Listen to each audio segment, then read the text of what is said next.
এখন একটি ঈদ মোবারক একটি লোগো বানাবো।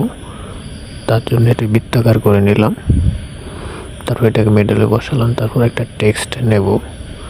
অবশ্যই যেহেতু ঈদ সামনে, তাহলে একটা ঈদ মোবারক একটা লোগো তৈরি করতে হবে। যাদের লাগবে ঈদ মোবারক লোগো তারা অবশ্যই কমেন্ট করবেন।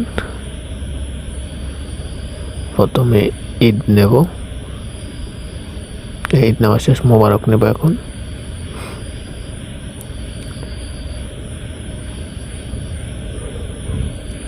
দুটোটাকে কালার করতে হবে, একটা এক কালার করব, এটা কালো কালার করছে, ওটা লাল কালার করা যাবে।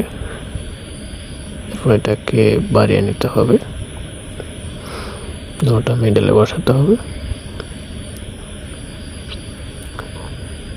তারপর এগুলাকে একটু এডিট করতে হবে।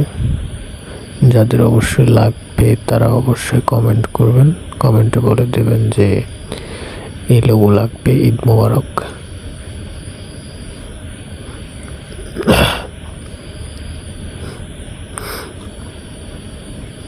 এগুলাকে একটু অ্যানেবল করে দিতে হবে সবগুলা।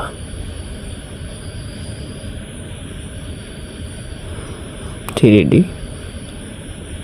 তারপর এটাকে একটু এডিট করে নিতে হবে, এটা অফ করে দেব।